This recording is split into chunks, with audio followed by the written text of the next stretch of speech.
Everyone welcome to समाधान series of Aditya Anjali math. फिर से लेके आए हैं क्लास 10th एनसीईआरटी बुक से एक्सरसाइज 12.2 से सरफेस एरिया एंड वॉल्यूम के वॉल्यूम से रिलेटेड क्वेश्चंस। क्वेश्चन नंबर 5, 6, 7, 8 बाकी था, तो देखते हैं कितना कर पाते हैं इस वीडियो में। तो क्वेश्चन नंबर 5 कहता है a vessel is in the form of inverted cone, उल्टा कोन के रूप में एक विसिल है। Its height is 8 centimetre and radius of its top which is open is 5 centimetre. Hollow है, ऊपर से खुला हुआ है। It is filled with water up to brim, ये बहुत इंपॉर्टेंट लाइन है। Up to brim, up to brim का मतलब ऊपरी कगार तक भरा हुआ है, एकदम बिल्कुल लबालब पानी से भरा हुआ है। When lead shot each of which is a sphere of radius 0.5 centimeter is dropped into the vessel, 1/4 of the water flows out। अब क्या है, एक कोनिक डब्बा है जो कोन के फॉर्म में है, उल्टा, और पूरा मतलब हॉलो है, अंदर से खोखला है, उसमें पानी भरा हुआ है और पूरा लबालब भरा हुआ है। उसमें हम लीड शॉट डालते हैं, यानी गोली डालते हैं जो स्फेरिकल है। तो कितने गोली डालें कि 1/4 ऑफ वाटर ये फ्लोज आउट, यानी जितना भरा हुआ है पूरा पानी, उसका 1/4 ऑफ वॉल्यूम जो है बाहर निकल जाए। स्वाभाविक सी बात है, पानी से भरे गिलास में अगर मैं कुछ भी डालूं तो उसमें से कुछ पानी बाहर निकल जाएगा, कुछ इन द सेंस कि उतना ही पानी बाहर निकल जाएगा जितने वॉल्यूम का ऑब्जेक्ट उसमें डाले हैं। तो इस तरह से अब क्वेश्चन में हमको करना क्या होगा कि इस कोन का वॉल्यूम फाइंड कर लेंगे और एक लीड शॉट यानी गोला का, एक स्फीयर का वॉल्यूम फाइंड कर लेंगे और एक स्फीयर के वॉल्यूम को मान लेंगे कि नंबर ऑफ स्फीयर x था, y था, z था, कुछ भी n था, और ऐसे एक स्फीयर के वॉल्यूम को x, y, z, n जो भी नंबर ऑफ स्फीयर माने रहेंगे उससे मल्टीप्लाई करते हुए उसको इक्वल कर देंगे 1/4 ऑफ वॉल्यूम ऑफ कोन के। तो चलिए इसको फिगर ड्रॉ करते हुए आपको समझाने का प्रयास करते हैं। सबसे पहले हमको ऐसे फिगर ड्रॉ कर देना है। फिगर ड्रॉ करते हुए जो भी प्रॉपर लैंग्वेज समझाए थे वो लिखना है हमको। फिगर में आप देख रहे हैं ये कोन है, इस कोन का जो रेडियस है ये 5 सेंटीमीटर है ना, हाइट जो है वो 8 सेंटीमीटर है। फिगर गंदा ना हो जाए इसलिए यहाँ पे 5 और 8 नहीं लिखे, तो आप चाहे तो अपने नोटबुक में लिख सकते हैं या साइड में आप इंडिकेट कर सकते हैं। 8 सेंटीमीटर हाइट है इसका एंड रेडियस जो है वो 5 सेंटीमीटर, ये रेडियस 5 सेंटीमीटर यह हम लिख भी दिए हैं। In the given solid radius of cone 5 centimetre, radius of height of cone is 8 centimetre. Therefore volume क्या होता है 1/3 पाई आर स्क्वायर एच, वो यूज करेंगे। उसके बाद radius of spherical lead shot, जो भी गोला है, इतना बड़ा नहीं होगा, मैं ज़्यादा छोटा बनाता तो आप शायद देख नहीं पाते, तो इसलिए ये रेडियस है, रेडियस इक्वल टू 0.5 सेंटीमीटर है। कितने गोले डालें कि 1/4 ऑफ वाटर बाहर निकल जाए, यही हमारा क्वेश्चन है। तो सबसे पहले हम इसका वॉल्यूम निकालेंगे, फिर इसका वॉल्यूम निकालेंगे, फिर नंबर ऑफ लीड शॉट मान लेंगे और नंबर ऑफ लीड शॉट के साथ एक लीड शॉट का वॉल्यूम मल्टीप्लाई करते हुए इक्वल टू कर देंगे 1/4 ऑफ वॉल्यूम ऑफ कोन। तो जितना बोले हैं उतना ही लिख के दिखाते हैं, जितना समझाए थे उतना ही लिखे हैं। वॉल्यूम ऑफ कोन आप ऐसे 1/3 पाई आर स्क्वायर एच से निकाल सकते हैं, 1/3 पाई आर आर एच। तो ये इसी फॉर्म में हम छोड़ देंगे तत्काल। Radius of spherical shot 0.5 centimetre, इसको हम 5/10 यूज करेंगे आगे चल के।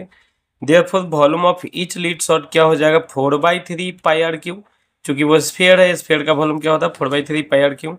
तो 4/3 पाई को पाई ही छोड़ दिए, चूंकि यहाँ भी पाई है यहाँ भी पाई है, पाई सिंप्लीफाइड हो जाएगा। फिर आर क्यूब का मतलब क्या, 0.5 को 5/10 5/10 5/10 3 बार। Now let required number of lead shot B P, जितना लीड शॉट की जरूरत है वो पी है अगर मान लिए तो according to question number of P lead shot यानी 4/3 pi R R R pi R cube into P must be equal to 1/4 of volume of cone. तो 1/4 इंटू वॉल्यूम ऑफ कोन यहाँ से यहाँ तक है 1/3 into pi into R square into H. अब unit यहाँ भी सेंटीमीटर क्यूब होगा, यहाँ भी सेंटीमीटर क्यूब होगा, तो यूनिट को इग्नोर कर दिए। नंबर ऑफ लीड शॉट हमको चाहिए, पी का वैल्यू चाहिए। अब क्या है, अब आप इसी को सिंप्लीफाई कर दीजिए एज मोर एज पॉसिबल, जैसे काट सकते हैं आप। पाई से पाई सिंप्लीफाइड हो जाएगा, 3 से 3 सिंप्लीफाइड हो जाएगा, फिर ये 2 5 से ये 2 5 सिंप्लीफाई हो गया। और किसी से कुछ सिंप्लीफाई होने वाला है क्या, तो नहीं। नीचे यहाँ पर 4 है, यहाँ ऊपर 4 है, सिंप्लीफाई नहीं होगा। और इस 4 से ये 4 2 जा सिंप्लीफाई कर सकते हैं, और इस 2 से ये 4 फिर से 2 जा, तो 2 1 जा 2 2 जा। अब इस तरह से हमको p का वैल्यू क्या निकला, इस 5 से आप 2 जा कर सकते हैं, और ये 2 सिंप्लीफाई हो जाएगा, तो ओवरऑल आपको बचा p के बराबर। यहाँ तो आप गौर करिए तो कुछ भी नहीं बचा, यानी 1 बचा है। यहाँ क्या बचा है, तो 1/100, तो 1/100 उधर जाएगा तो क्या हो जाएगा 100, तो 100 ये पीस आपको लीड शॉट मिल गया। यही आपका आंसर हो गया। लास्ट में बस एक लाइन लिख देंगे, hence the required number of lead shot बराबर x, सॉरी 100, तो 100 लीड शॉट आपको चाहिए। चलिए क्वेश्चन नंबर 6 देखते हैं। क्वेश्चन नंबर 6 थोड़ा सिंपल है, कहता है solid iron pole consist of cylinder of height 220 centimetre and base diameter जो है वो 24 centimetre, which is surmounted by another cylinder of height 60 centimeter and radius 8 centimeter. Find the mass of pole given that 1 centimeter cube of iron has approximately 8 gram mass.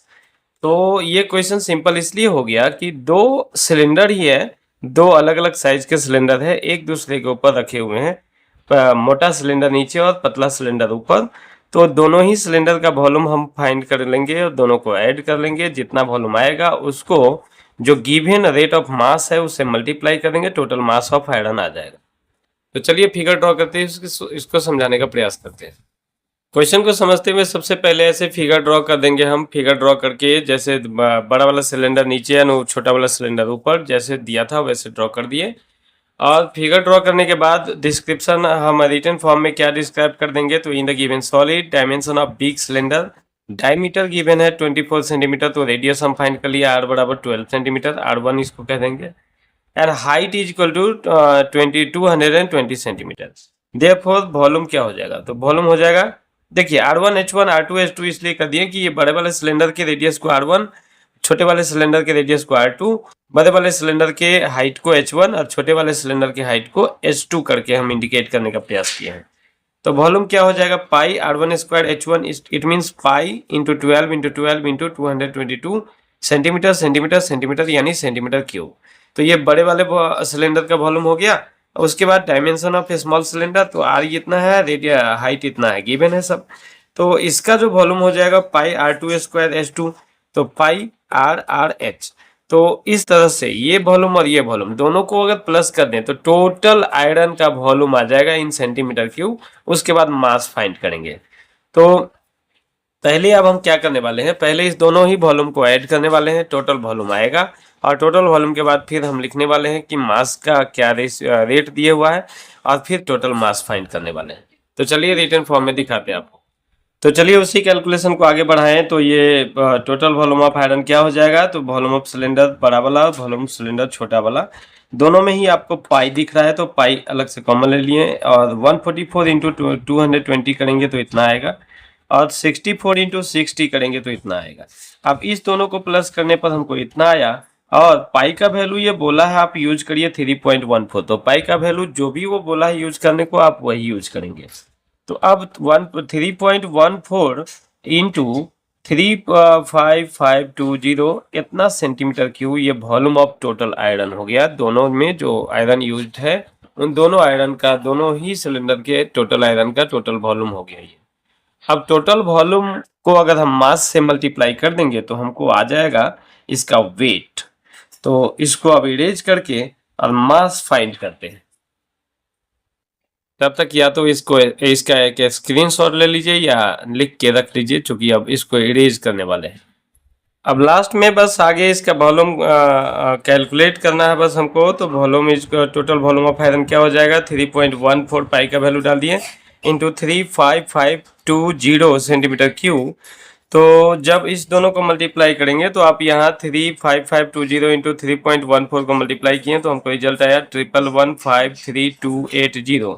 अब दो digit के बाद decimal था, तो double digit के बाद आप यहाँ पर डेसिमल लगा सकते हैं, यानी 1115382.80। तो आपको आया 1115382.80 सेंटीमीटर क्यूब। ये आपको volume of iron containing in 2 poles ये आ गया। अब हमको लास्ट में बस ये लिख देना है कि given mass of iron 8 gram पर सेंटीमीटर क्यूब। तो mass of total iron containing in these two cylindrical iron pole, तो वो क्या हो जाएगा, तो इसका वॉल्यूम इंटू 8 ग्राम पर सेंटीमीटर क्यूब। अब ये सेंटीमीटर क्यूब, ये सेंटीमीटर क्यूब सिंप्लीफाई हो जाएगा एंड ओवरऑल क्या बचेगा, इतना इंटू 8 ग्राम। तो इतना इंटू 8 ग्राम का वैल्यू इतना है आपको 892,262.40 ग्राम। अब चूंकि ये बहुत ज़्यादा हो गया तो इसको किलोग्राम में कन्वर्ट कर देने के लिए 1000 से डिवाइड कर देंगे। 1000 से डिवाइड करने का मतलब है ये डेसिमल प्लेस 3 डिजिट लेफ्ट आ जाएगा, तो 1 2 3 यानी 892.2624 किलोग्राम ये आपका total volume of total mass of iron हो जाएगा। आप चाहे तो यहाँ डबल डिजिट के बाद बाकी सब मिटा सकते हैं, 26 तक ही आपका काम चल जाएगा। तो 892.26 किलोग्राम ये आपका आंसर हो जाएगा। तो उम्मीद करता हूँ आपको ये दोनों क्वेश्चन अच्छे से समझ में आया होगा। नेक्स्ट क्वेश्चन अगले वीडियो में भेजते हैं।